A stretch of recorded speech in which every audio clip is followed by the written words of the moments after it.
Bonjour à tous. Dans ces vidéos, nous ne parlons pas de la pleine conscience. La pleine conscience est une belle approche qui a fait ses preuves. On va en parler brièvement. Mais il y a une différence très claire entre ce que l'on peut appeler la présence, la conscience, le fait d'être, et pourquoi pas le soi, voire la réalisation du soi, qui serait de s'établir dans ce qui perçoit l'expérience, et je le dis souvent. Et ce qui perçoit l'expérience, le soi, est différent de ce que l'on peut appeler la pleine conscience. C'est ce qu'on va développer. C'est ce que l'on va regarder. Si on reprend l'exemple d'Erika, Erika développe son attention à ce qui est. Je l'évoquais dans une autre vidéo. Donc elle est pleinement présente. Elle se dit, je vois, j'entends, je ressens. Si elle mange un aliment, elle va dire je le ressens. Si elle est intimement présente, elle va même voir émerger des pensées, elle va réussir à laisser passer certaines pensées. Elle est pleinement présente. Mais le sentiment d'individualité existe encore. C'est-à-dire que elle va se dire « je suis en pleine conscience ». Et elle va ressentir les effets de la pleine conscience, parce que les effets de la pleine conscience ne sont plus à prouver. Il y a un apaisement notamment des ondes cérébrales, donc il y a un relâchement pour tout le système, et c'est sans aucun doute, encore une fois, une approche qui devrait être peut-être proposée dès l'enfance, pourquoi pas, parce que ça peut vraiment nous permettre de nous apaiser. Mais il y a un caillou dans la chaussure. C'est qu'à un moment donné, Erika va avoir l'impression de trouver de la paix, de la tranquillité, de la joie. Bref, elle va dire « je sais méditer pleine conscience ». Et le sentiment d'individualité existe encore.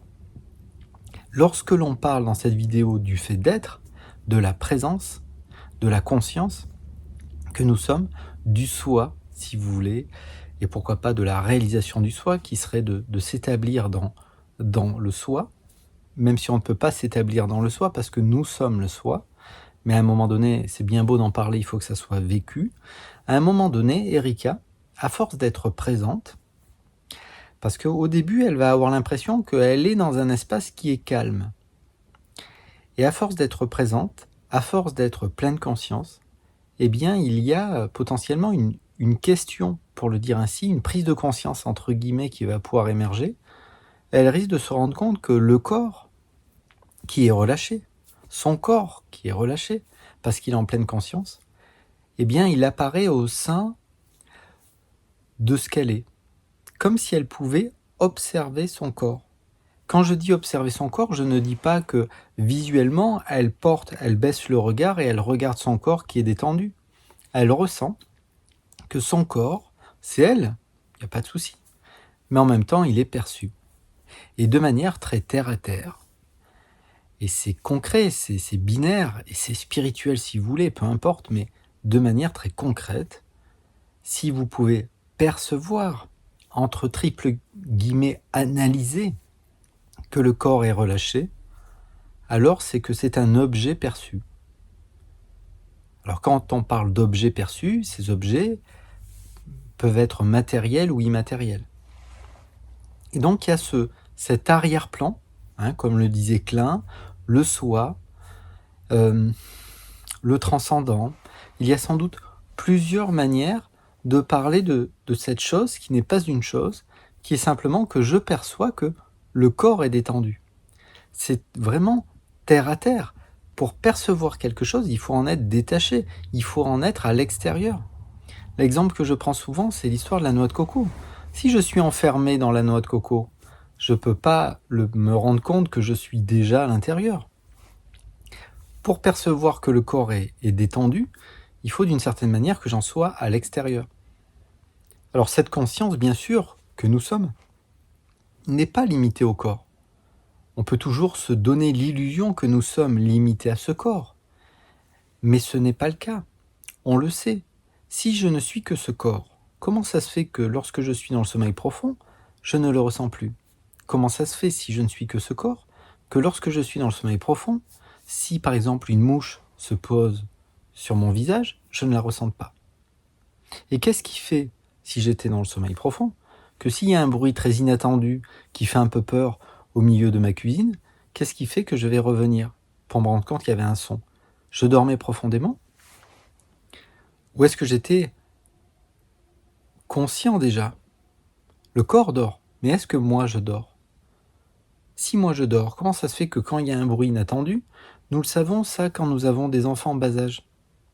Dès qu'il bouge un drap, hop, on revient. On se demande ce qui se passe. Donc, la pleine conscience est une pratique. Le soi est un mystère. Le soi, c'est ce que nous sommes. Et certains appellent ça la présence, la conscience.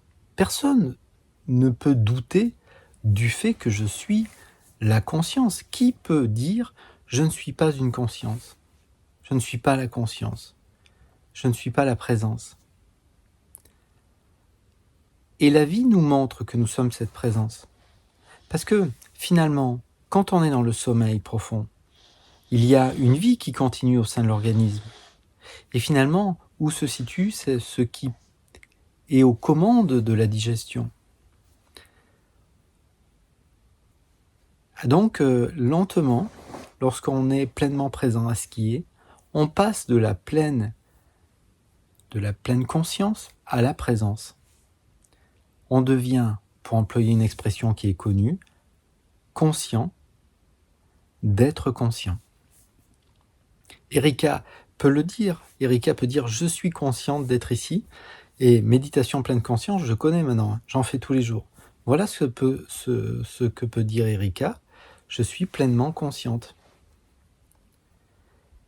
Mais en même temps, elle pourrait être consciente qu'elle est dans une attitude de pleine conscience.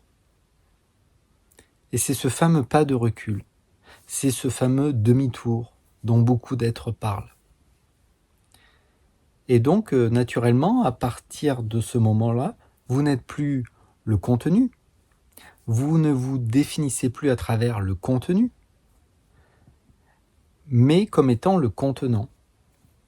Je suis pleinement présent à mes sens, ça, c'est la pleine conscience.